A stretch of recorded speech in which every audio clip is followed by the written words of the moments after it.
empezaba yo a tocar un poco la guitarra, entonces grababa mi voz, grababa la guitarra, y luego empecé a tocar la flauta de pico, y eso me llevó a integrarme a un pequeño grupo de músicos amateurs, que todos eran físicos matemáticos, que un grupo de gentes que trabajaban en el Instituto Nacional de Energía Nuclear, y ellos tenían la afición por la música, y uno de ellos fue mi primer maestro de música ya formalmente. Al poco tiempo, como a los 14 años, un año, año y medio después, ya quise comprarme un instrumento, un clarinete. Entonces, con los ahorros que había hecho y pidiéndole prestado a tíos y primos y hermanos, me logré comprar un clarinete, y allí ya entré al Conservatorio Nacional de Música.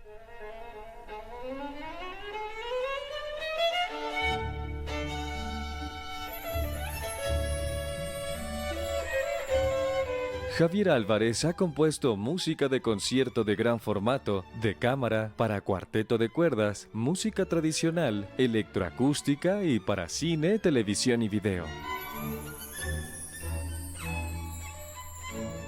Después de terminar las carreras de clarinete y composición en la Escuela Nacional de Música, Álvarez obtuvo, en 1981, una maestría en la Universidad de Wisconsin. Continuó sus estudios en el Royal College of Music de Londres y en la misma ciudad se doctoró en la City University. Casi el 100% de su obra ha sido ejecutada, algo poco común. Orquestas sinfónicas y filarmónicas de diversas partes del mundo, como la de Minería de México, la de Chicago o la Nacional de Francia, han incluido composiciones de Álvarez en su repertorio.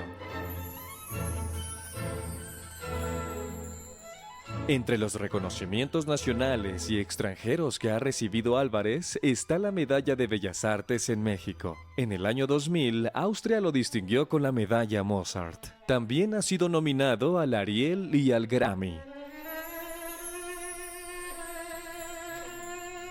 La cinta La invención de Cronos de Guillermo del Toro, que Álvarez musicalizó, fue el primer largometraje en la carrera de ambos.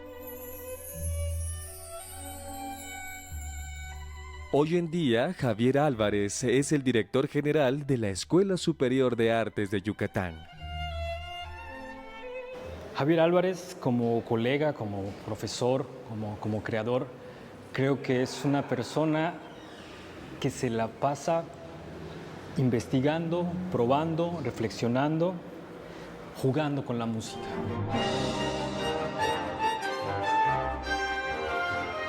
Tengo la inquietud, después de varias sesiones de clases, de conocerlo, de su trabajo sobre el elemento de la música popular como incursionado en su trabajo, ¿no? Efectivamente, hay algo que siempre me ha llamado la atención de la música popular, que es su vitalidad rítmica.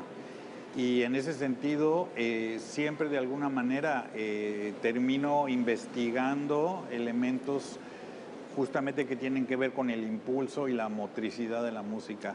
Es algo que emocionalmente me atrae, es algo que me gusta, y tengo la convicción de que cuando haces algo que te complace a ti y que te emociona a ti, es posible transmitirlo a los demás.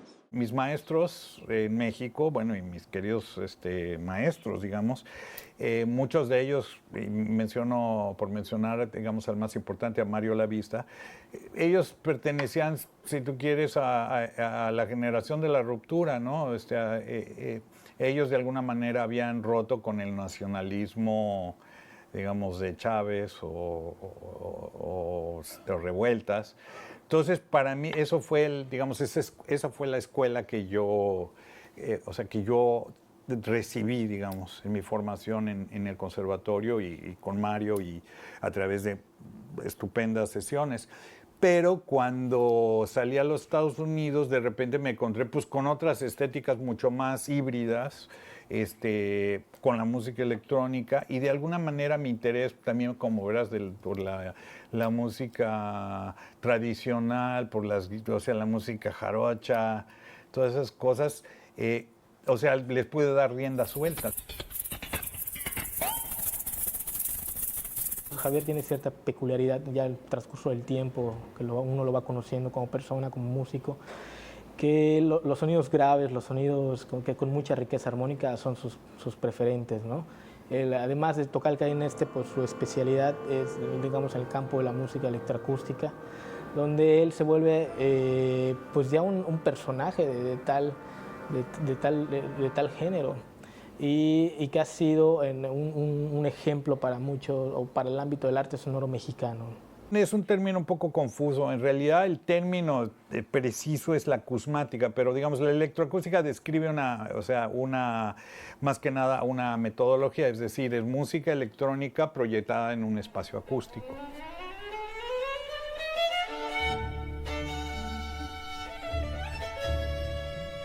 Empezamos a diseñar una acción, terminó siendo un performance, una acción que consiste en disparar 52 flechas con mi arco al piano, al cuerpo de un piano que estaba microfoneado y que esta información sonora llegaba a la computadora de Javier y que a partir de un programa y de su composición en vivo generaba una granulación del sonido, generando pues, una pieza electroacústica a la par de una intervención espacial en la antigua estación de ferrocarriles y una noción arquitectónica, una integración de disciplinas,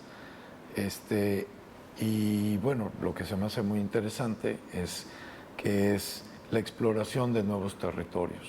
Yo algo que considero intrigante en su música es esta manera en que coexisten pues, las técnicas de la vanguardia europea del siglo XX, de la música experimental, que es algo que a mí me agrada mucho, y bueno, con otras formas de música más tradicionales, populares. Es un maridaje que también es un tanto cuanto intuitivo.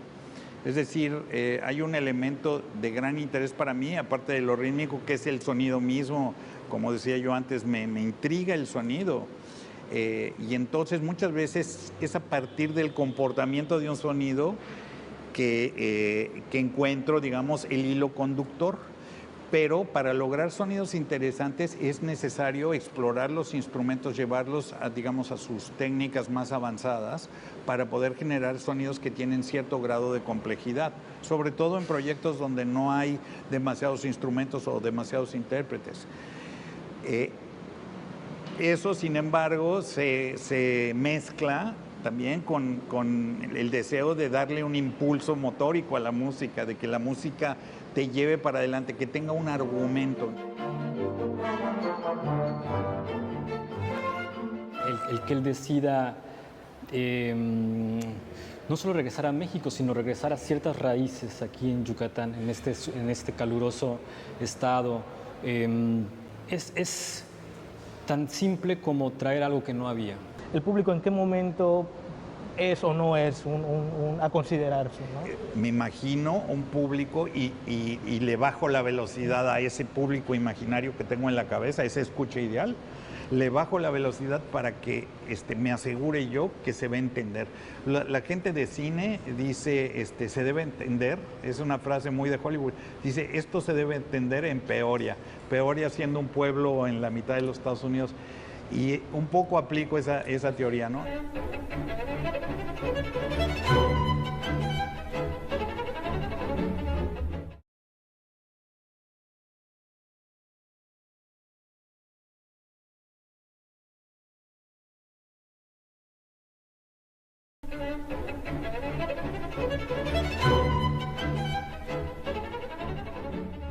Al final de los 80s, mis padres habían viajado a la India y de regreso a México pasaron a visitarme a Inglaterra.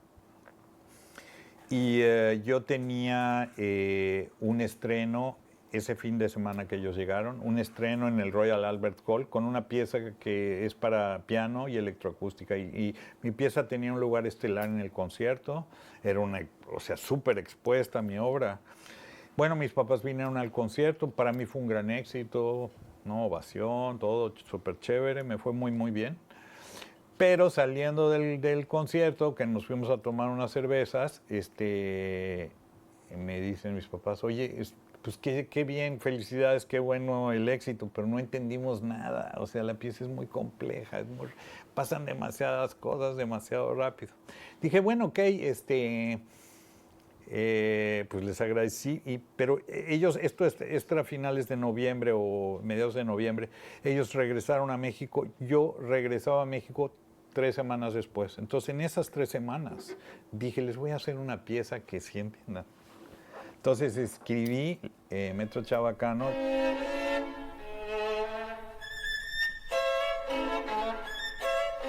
En muchos sentidos yo sé que una de las búsquedas fundamentales del creador es tal vez ser único, ¿no? O aportar desde su particular perspectiva algo.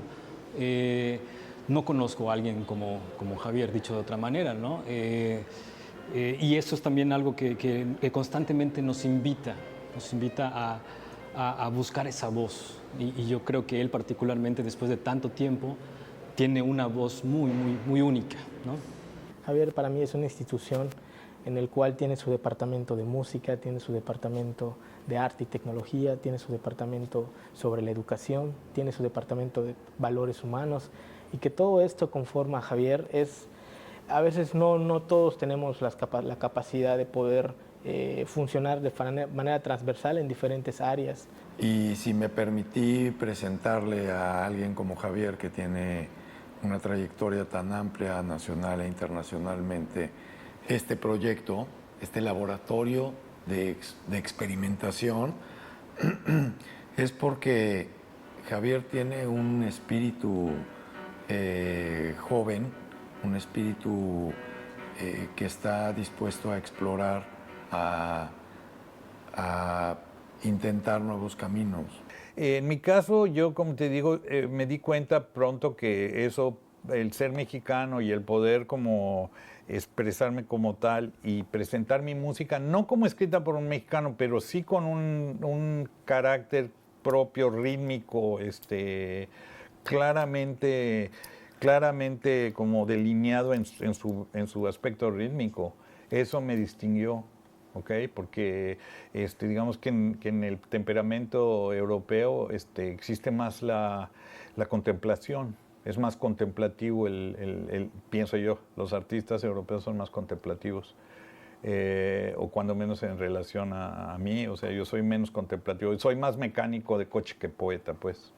Quería preguntarle, usted en su trayectoria como compositor, ¿ha encontrado que hay una constante en cuanto a los pretextos que le permiten componer, los detonadores que le invitan a componer?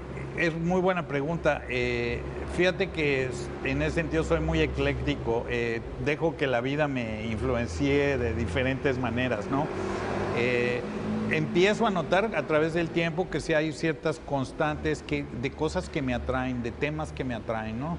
Desde luego, desde el aspecto técnico, como lo comentaba yo antes, el aspecto rítmico es algo interesante, pero también en términos de la temática me interesan mucho los fenómenos naturales, ¿no? He intentado recrear algunas de esas,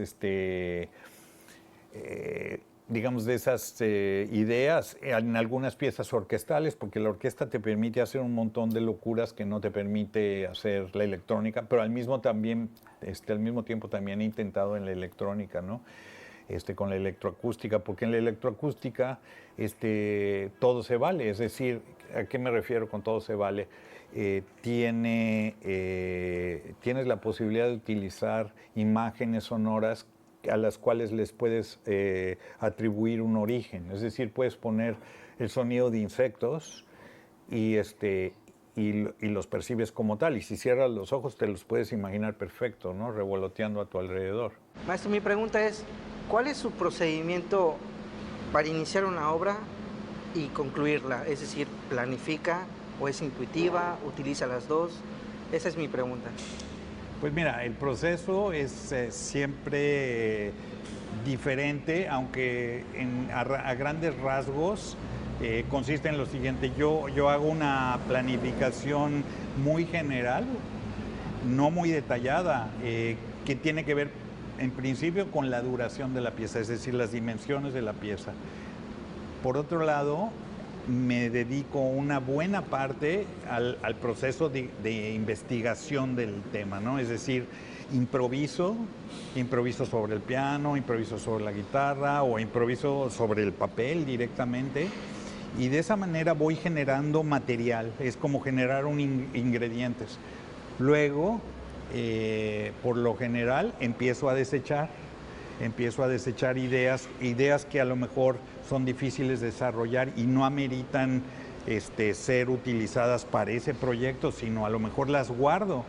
Y otras ideas que sí veo que tienen más potencial y son más coherentes con el proyecto, selecciono una o dos, no muchas más. Estas constantes, siempre, algunas gentes dicen que soy muy obsesivo, que es repetitiva mi música, que es insistente, que es obsesiva es la mejor palabra. Creo que hay algo de eso, ¿no? Efectivamente. También me gusta, como te digo, el sonido sigue siendo realmente lo que más me interesa. La organización del sonido, por supuesto, es la composición, pero digamos, el sonido en su forma más pura me interesa. Entonces, también creo que me distingue el uso de colores orquestales y colores instrumentales, digamos, no me atrevo a decir originales, pero cuando menos presentados de una manera diferente.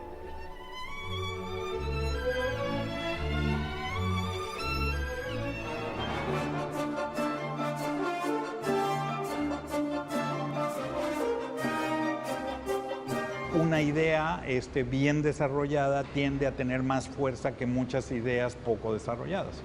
¿Cuál es en su repertorio la pieza más importante en este momento y por qué? La que estoy haciendo en este momento. Metro Chabacano, que es una obra que es una obra que escribí como un obsequio. Es una obra anómala dentro de mi producción porque es una obra tonal, es muy consonante. La escribí como un obsequio y no bajo encargo. La escribí muy rápido y es una obra que prendió fuego, o sea, se fue de mis manos inmediatamente y lleva 30 años con vida y se sigue tocando y se sigue tocando y se sigue tocando. Esa es una obra. La otra que marca también así mi producción es Temazcal, que es esta obra para maracas y cinta, o sonidos electroacústicos, que es una obra también que se toca por todos lados del mundo.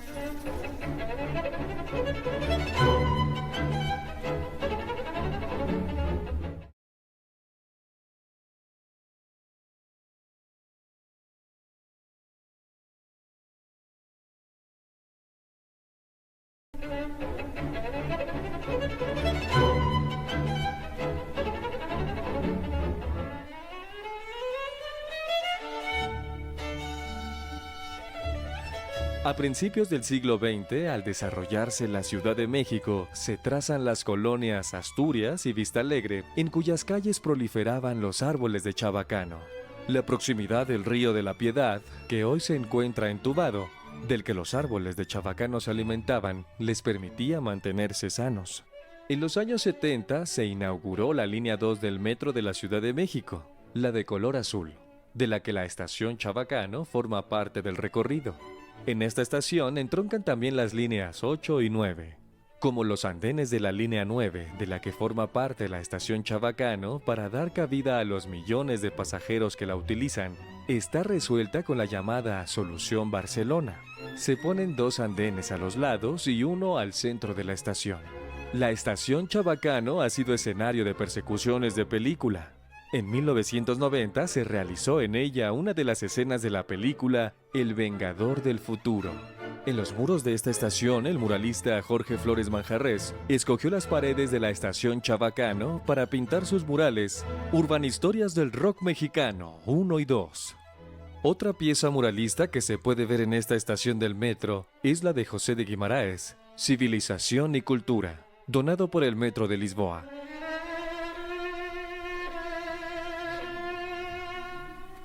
Como profesor, ¿no? Uno de los elementos que más le agradezco y respeto es el poder tener la perspectiva de poder colaborar con diferentes cabezas. En un punto, en un clímax creativo, que lleva no sé cuántos años para atrás, ¿no? Y que seguramente la madurez permite a los maestros acceder a esta fase de hombre sabio, ¿no? En el que, además de lo aprendido y de la experiencia adquirida en el camino, llega el punto en el que esa experiencia, por medio de su generosidad, empieza a esparcirse con la gente que lo rodea, ¿no? O en los proyectos que roza.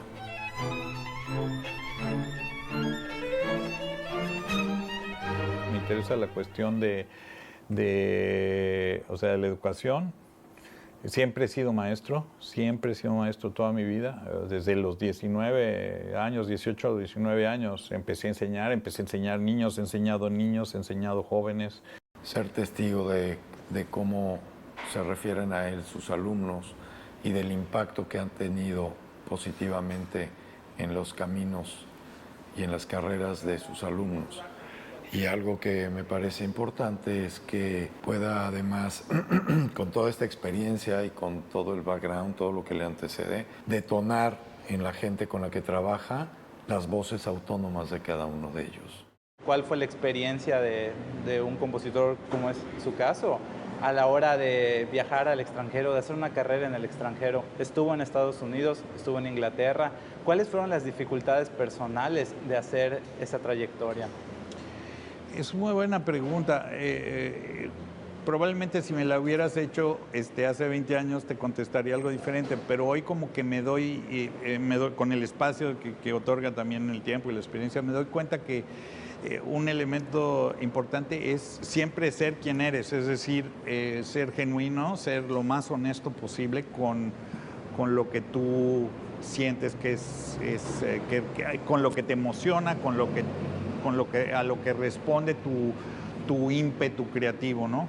Entonces, en ese sentido, en el extranjero, para mí la experiencia fue justamente de encontrar una identidad, de definirme en términos de mi identidad personal. Es fuerte la identidad mexicana, más de lo que uno se da cuenta. Por un lado, cuando estás fuera y la idealizas, ¿no? Pero la idealizas porque es fuerte y está arraigada, o sea, desde la comida, o sea, desde el tequila, desde la comida, desde el chile, o sea, suenan cosas simples y banales, pero no lo son.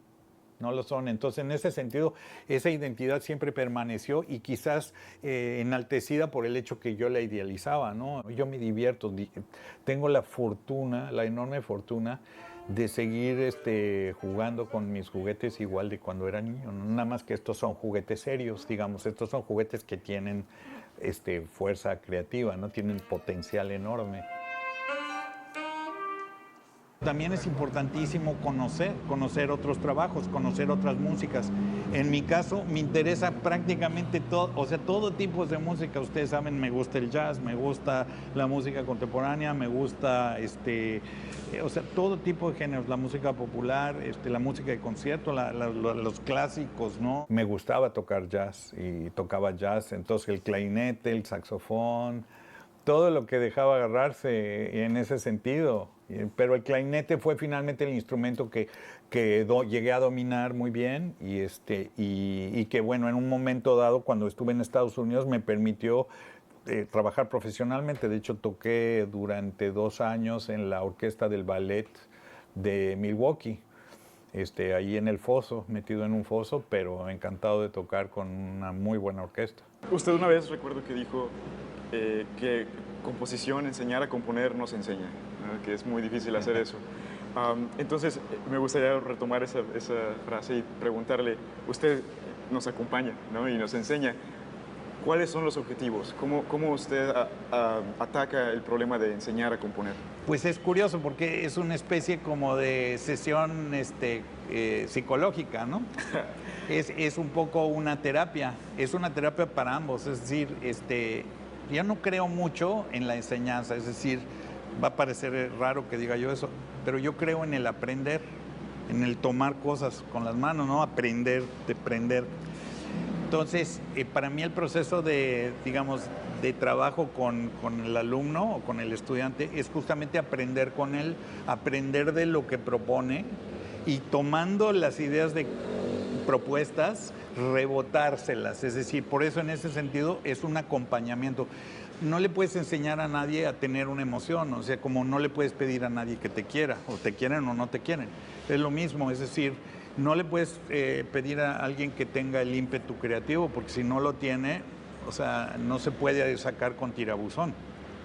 Pero si esa persona lo tiene y te lo presenta y te lo ofrece, ahí es posible tener algo y decir, ay, esta papa caliente, de creativa. Yo quiero seguir experimentando, no me quiero atar a un estilo, ni me quiero atar a una pieza.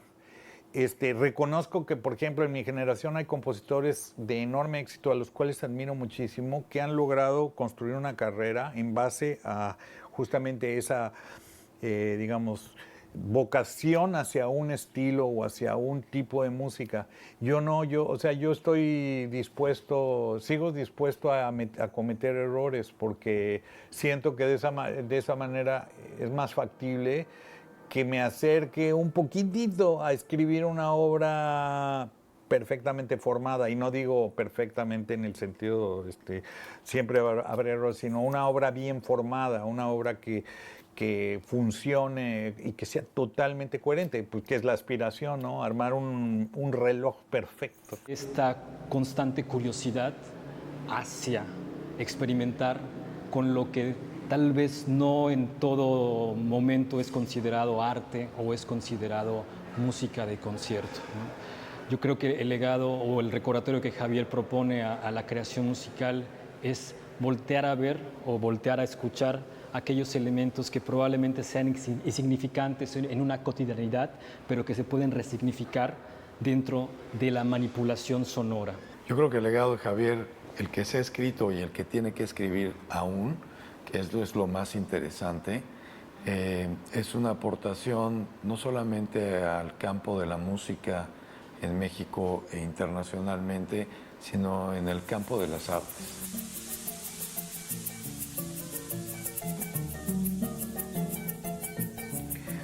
Me da alegría que con el paso del tiempo, finalmente toda esa soledad que yo he invertido en hacer mis obras, empieza como a poblarse también de interés y de gentes, ¿no?